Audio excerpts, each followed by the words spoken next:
ma position. Plus de 1000 étudiants ont signé une pétition pour mettre en évidence qu'il y avait injustice. Donc on est là dans quelque chose qui est un total mensonge sur l'interprétation en disant « Ah, ils ont découvert le double discours ». Non, sur le double discours, la mairie a été claire, il n'y en avait pas, mais sur mon engagement, la pression politique a fait que cette décision a été prise et que je poursuis la mairie et l'université en justice pour cela. Ajouter à cela également les propos, mais totalement réducteurs et simplistes sur la personne de Hassan el-Banna, mon grand-père, et sur les frères musulmans, en associant ce mouvement, d'ailleurs la personne de mon grand-père à Mussolini, dans une de ses interventions sur Internet, et puis le mouvement à un mouvement fasciste, qui ne correspond à rien à ce qu'est l'histoire, et de ce point de vue-là, de la même façon que j'ai pu dire que j'inscrivais mon grand-père dans l'histoire des hommes, et qu'il y avait des choses que je reconnaissais, et un mouvement qui était un mouvement de résistance au colonialisme, de promotion de l'éducation et de spiritualité, on peut ne pas être d'accord avec le mouvement et certaines de ces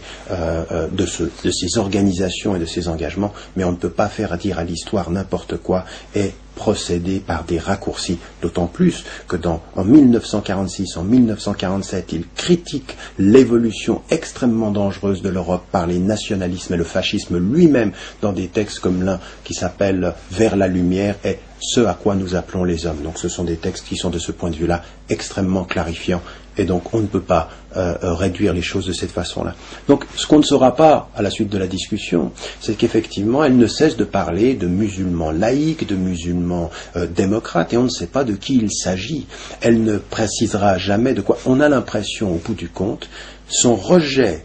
le rejet de Caroline Fourest de la religion est tel que finalement tout musulman pratiquant, même tout religieux, tout chrétien pratiquant est trop chrétien, trop musulman, trop pratiquant, et donc on a l'impression que ces musulmans modérés, ce sont des musulmans qui ne sont pas pratiquants ou des musulmans qui sont d'ex-musulmans. J'ai pris l'exemple pendant l'émission de Yanir Chiali, mais il y en a tellement d'autres qu'elle soutient, des personnes qui se présentent comme non musulmanes ou alors des musulmans non visibles. Alors, de ce point de vue-là, ce qu'il faut retenir, c'est que la définition qu'elle donne, une espèce de rapport extrêmement sectaire et dogmatique avec le fait religieux, et qui est finalement un athéisme ou un rejet du religieux qui est plus sectaire, plus fondamentaliste parfois dans sa prise de position, on a pu le voir pendant l'émission, que ce qu'elle dit vouloir rejeter. Alors, j'aimerais conclure en disant, on pourrait avoir l'impression, à la suite de ce débat, que c'était un conflit de personnes, et qu'on peut se demander d'ailleurs pourquoi pendant les 7 dernières années, Caroline Fourest est aussi obsédée par mon travail, elle nie la personne, et puis d'un autre côté, elle est obsédée par le travail,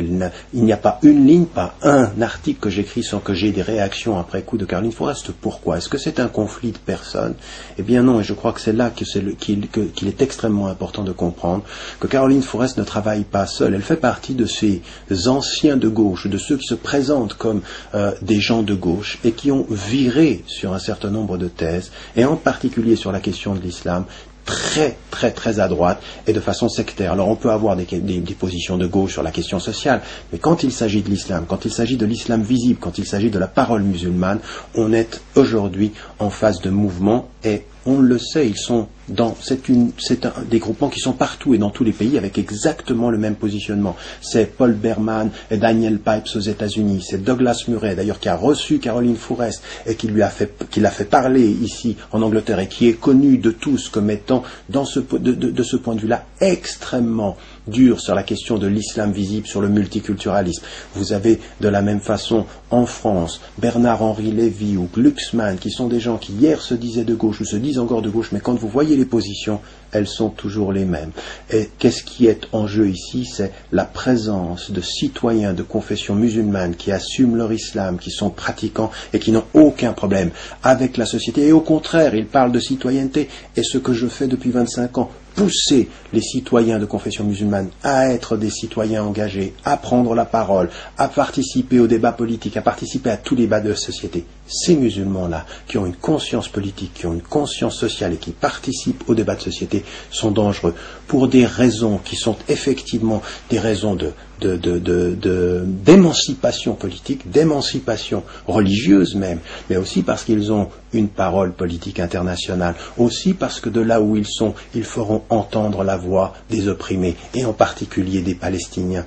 On se rendra compte que partout où ces groupements sont, c'est toujours la même chose. Ceux qui critiquent la politique d'Israël sont soupçonnés d'antisémitisme. Ceux qui disent de l'islam une présence épanouie sont dangereux parce qu'effectivement, ils auront par rapport à Israël la même attitude intellectuelle, la même attitude politique que tout être de conscience, tout être de principe qui dira aux pays majoritairement musulmans quand ils trahissent leur religion qu'ils ont tort, mais qui diront à l'État d'Israël que quand il opprime les Palestiniens, c'est inacceptable. Ce sont ceux-là qui sont dangereux et ce n'est pas du tout un conflit de personnes. La question est beaucoup plus profonde que cela. C'est un débat d'idéologie. Et ce qui m'intéresse aujourd'hui, c'est de continuer à faire le travail que je mène depuis 25 ans de clarification, d'appel aux citoyens de confession musulmane à devenir des citoyens. Finalement, ce que je dis assez clairement dans le dernier livre, Mon intime conviction, et je le dis dans le dernier livre également, il y a des fronts, il y a des opposants,